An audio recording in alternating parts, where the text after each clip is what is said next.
Now at 6, we're continuing coverage of the arrest made in connection to the San Marcos deadly fire that killed 5 people in 2018. Plus, in day 2 of sentencing in one of the deadliest attacks targeting Latinos in modern U.S. history. Victims' families once again came face to face with the culprits. And if you live in a home with a gas stove, chances are you use it to cook meals regularly. But is it slowly killing you? Our verified team investigates. Fox West Texas Live at 6 starts now. Good evening and thanks for joining us. I'm Esmeralda Perez. Today, officials in San Marcos announced an arrest in the deadly apartment fire that killed 5 people in 2018. One of them was a Texas State University student from Pasadena. And today at a press conference, we heard from the father of one of the victims, Haley Frizzell of San Angelo.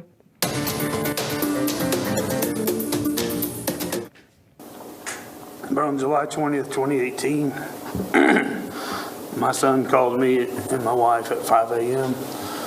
to tell us that his apartment building, where our daughter was staying with his roommate, David Ortiz, and his best friend from high school, Zach Sutterfield, was on fire. And the next couple of hours, traveling from San Angelo, Texas to San Marcos was absolute hell for my wife and I. Now, authorities say the arrest was the result of a nearly 5-year investigation that got new momentum late last year.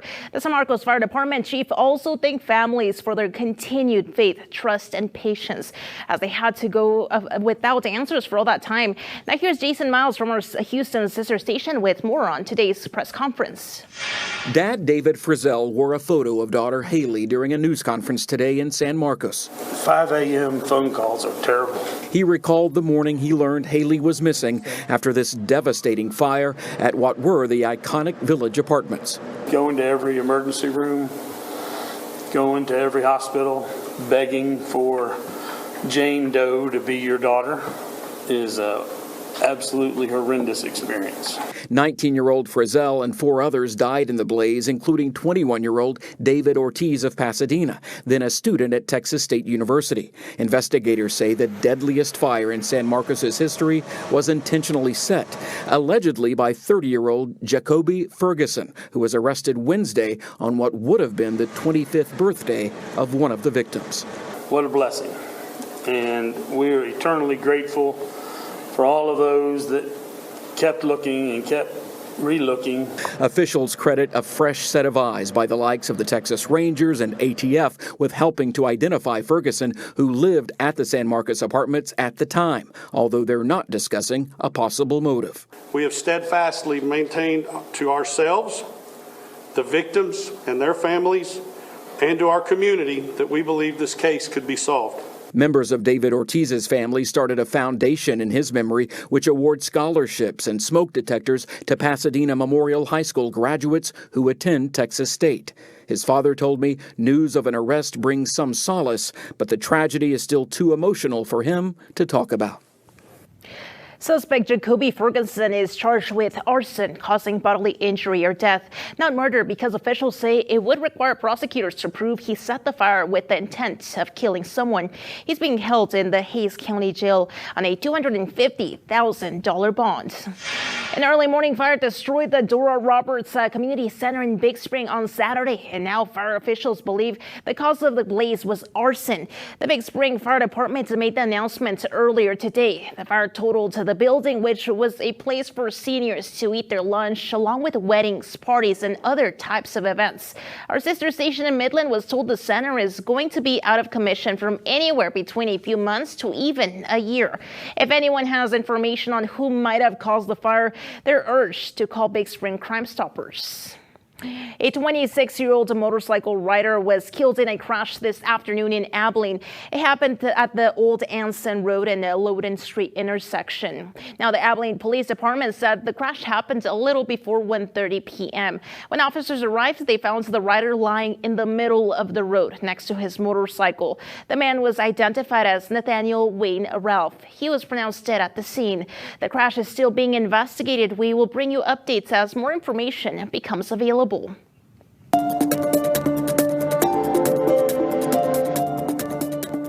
It's day 2 of sentencing in one of the deadliest attacks targeting Latinos in U.S. history. Families of the victims confronted Patrick Cruces for the first time since the shooting happened in El Paso. Paul Jamrowski lost his daughter and son-in-law that day. The couple died protecting their baby.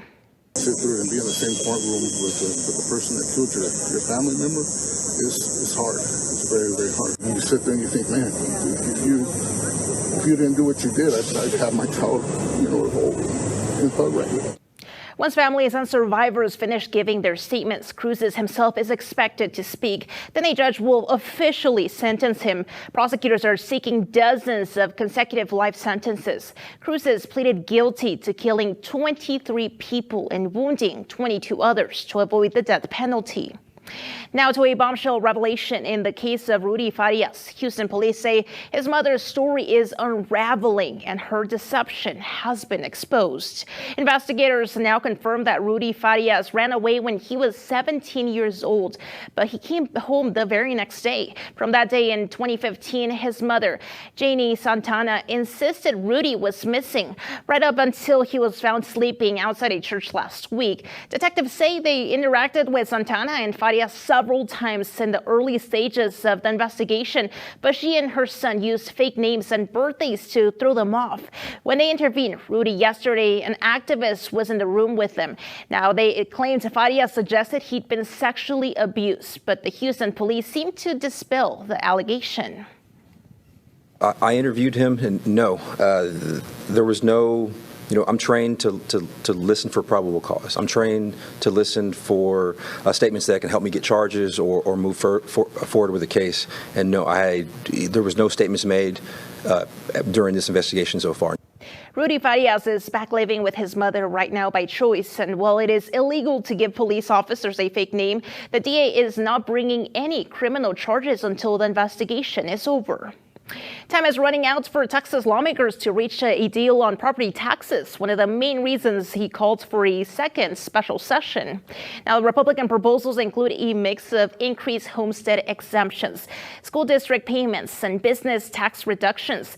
Today, Dallas Democrat John Bryant stepped up with his own recommendations, which include a 10% cash refund for renters. That's based on a rent paid the previous year. He's also pushing for a permanent increase in teacher salaries of $4,300 a year. You can't talk about property taxes without talking about public education. You can't talk about property tax reductions without talking about every Texan, not only homeowners, but also the 3.8 million householders who rent their homes. Democrats said they have yet to talk with House Speaker Dade Phelan about their proposal.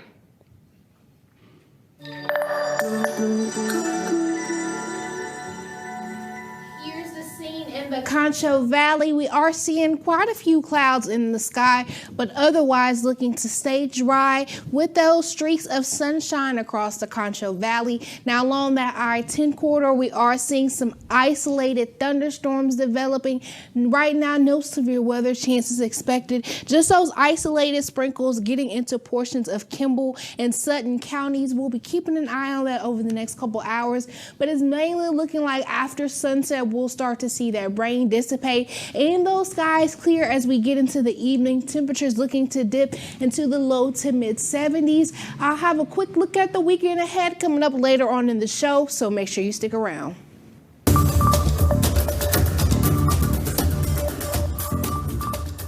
The Fairmount Cemetery was a topic mentioned in this morning's San Angelo City Council meeting. A motion was approved 7-0 to hold fundraising efforts to replace the fence and make landscape improvements. The project will cost about $250,000. San Angelo City Council this morning also approved a resolution supporting private fundraising for the replacement of equipment at the Riverside Skate Park. Fundraising organizers estimate the cost around $120,000, with city staff assisting with installation and minor improvements. And organizers are not wasting any time. You can show your support this Saturday from 5 to 8 at a fundraiser at the park. Now, West Texas farmers, the Guapil family, have been a staple of this region for more than 50 years now. Now, people from across West Texas have purchased handfuls of same-day delivered fruits and vegetables from their family. But their reason for why and how they have been so successful is simple. Take a listen. It's special to us. Working with our family creates an intimacy within our family dynamics that few people really get to have. It's different when you see your parents every day compared to when you see them once a week, once a month, or once a year. Now, they are open from sunset to sundown every day, but if nobody is there to serve you, they do have an honor system where you can pay for your produce at their self-service window. Now, every Wednesday, some San Angelo residents dance and spin to rhythm of cumbia, salsa, and bachata as they hit dance floors to learn these unique styles. Now, these free classes were first started by a San Angelo resident who wanted to share his culture with the community. Now, about 15 participants joined together to take part with him and have a good time while they learn some new moves. When I moved here, I was trying to find Latin dance classes, and I heard that somebody was doing it before, but they moved away from the city. So I felt like there was that need for me to follow my passion and my friends' passion. It feels great that so many people are responding. Like, it's something that there was a big need in the city, and nobody else was doing it. So even though we were not professionals or anything, we started it. We come a long way. Now, these classes are available for all ages and signups are not required. If you would like to participate, head over to our website at foxwtx.com to learn more. Coming up on Fox West Texas, trouble in the skies. The Department of Defense released a video they say shows U.S. military drones being threatened. That and more coming up.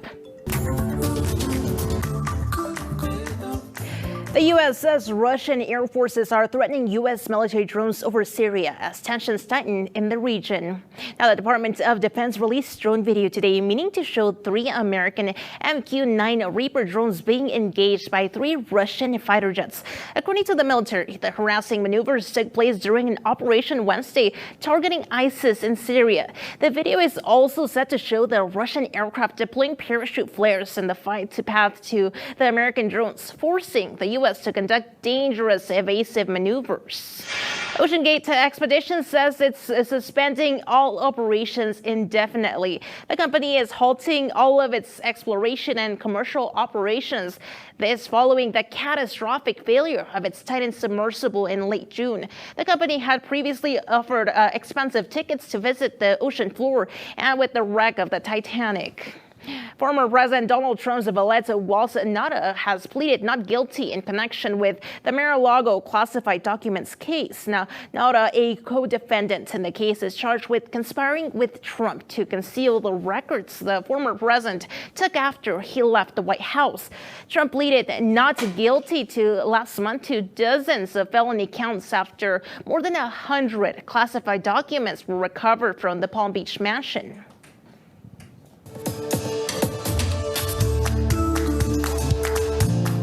Hello again, happy Thursday. Up in the big country, not as many clouds as what we have further south. Still mainly sunny with temperatures across West Texas mainly in the 90s today. 95 right now in San Angelo, down to 89 up in Abilene. Robert Lee, a little bit warmer. 98 right now to our east though. Comanche, that warm spot for us at 99 degrees, just under the triple-digit mark. Now as we get to tonight, temperatures looking to dip into the low to mid 70s under these mostly clear skies.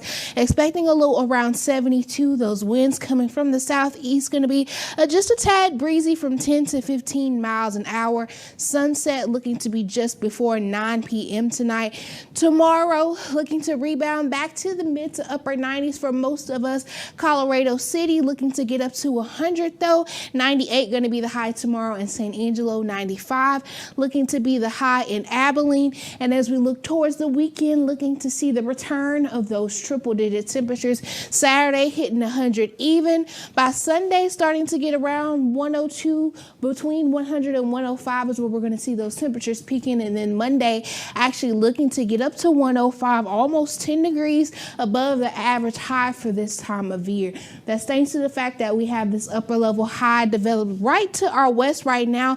By weekend, that's going to start to expand across portions of West Texas, helping us start to see temperatures in the triple digits. And as we start to get into the next week, it'll extend across more of the state, helping more people see those warmer temperatures. Now, as we start to bring back these triple digit temperatures, some things to consider are to stay indoors and limit your exposure to the sun. Wear cool, loose fitting and lightweight clothing. Make sure you drink plenty of water and limit the consumption of caffeine and alcohol. Remember to take frequent breaks when you can. Go to an air-conditioned place and stay there if you can. And do not, under any circumstances, leave anyone alone in a car. Now, as we continue through next week, looking to see some of those peak temperatures around midweek, but still even as we get into the second half of the week, keeping up those triple-digit temperatures with limited rain chances. Back to you, Esmeralda.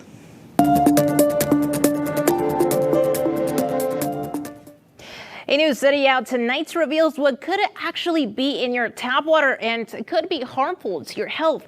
According to the U.S. Geological Survey, drinking water from roughly half of all faucets nationwide likely contain PFAS, commonly referred to as forever chemicals. Those chemicals could carry potentially deadly consequences. Officials hope the results will inspire people to treat their drinking water and have it tested.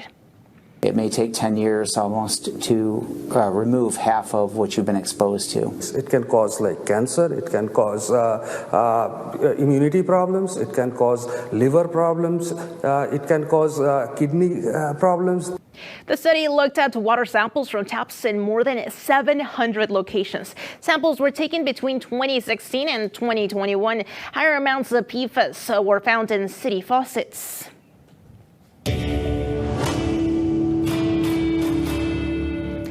Gas stoves are in many homes, but do they emit harmful chemicals? Brandon Lewis from our National Verify team looks into it. 1 in 3 homes has a natural gas stove in the kitchen. Verify viewer Teresa emailed us to ask whether using gas stoves can be harmful to her health, as some headlines equate cooking with gas to secondhand smoke. So Teresa, let's verify. Do gas stoves produce hazardous emissions? Our sources are Iowa State University, the American Chemical Society, the Consumer Product Safety Commission, the Environmental Protection Agency, a study by Stanford researchers published in the journal Environmental Science and Technology, and the Lawrence Berkeley National Laboratory. Gas stoves create a flame by burning natural gas. All of our sources say the process emits several dangerous byproducts like carbon monoxide, nitrogen dioxide, and benzene. These can irritate your lungs and potentially lead to asthma or respiratory infections. The CPSC says a healthy person will start to experience symptoms from carbon monoxide from prolonged exposure of 70 parts per million. Research from Iowa State University found some stoves can produce up to 800 parts per million in a home without extra ventilation. A separate study by researchers at Stanford found 1 in 3 gas ranges produced a level of benzene equal to secondhand smoke with just a single burner on high. So, yes, gas stoves do produce hazardous emissions, but it's important to note that having a well-ventilated kitchen can help minimize the effects on your health. One study from the Lawrence Berkeley National Lab that using a range hood that vents outside while cooking can lower emissions in your home by up to 95%. If you don't have a range hood, the California Air Resources Board recommends opening your windows or exterior door to help bring in fresh air. With your Verify, I'm Brandon Lewis. Coming up in sports, Abilene ISD introduces the next head coach of the Cooper High School girls soccer program. Our Marissa says we'll have more up next. All right, welcome back, West Texas. Let's go ahead and talk some sports. Now, Abilene ISD announced Thursday that the district has hired Alejandro Chavez as the next head coach of the Cooper High School girls soccer program. Now, Chavez spent the last 3 seasons as the head coach of the men's soccer program at Hobbs, New Mexico High School, where he led the Eagles to a combined 41-11-1 record and 3 straight District 4-5A championships. Now, Chavez also served as an intern and assistant coach at Abilene High School in 2017 through 2018 and was an assistant coach for McMurray in 2018 through 2019. Now, in other news, Victor Wembanyama's debut at the NBA Summer League is Friday night. I got to tell you, it's already sold out. Now, all 17,500 tickets that were available for day 1 of the 11-day series of games on the campus of UNLV were gone by sometime Wednesday. Now, West Texas, this is because the 7'3" rookie will be playing his first game in a San Antonio Spurs uniform. Now, staying with Wemby, there is some drama stirring up involving one of his security guards and singer Britney Spears. Spears is claiming she was pushed down after asking the NBA rookie for a picture in Las Vegas. Here's Wemby weighing in on what happened. I didn't see what happened because I was walking straight and we told don't stop, but that person grabbed me from behind, not on my shoulder. She grabbed me from behind, and so I just know that the security pushed her away. I don't know with how much force though, but security pushed her away, and I didn't stop to look, so I kept walking and enjoyed a nice dinner. I thought it was no big deal, and the security of this person told me it was Britney Spears. So I was like, no, you're joking, but yeah, it turns out it was Britney Spears. I know, but I didn't know because I didn't see her. I never saw her face. All right, West Texas, they got to figure this out. But hey, that will do it in sports. Stick around. Some more news coming your way after the break.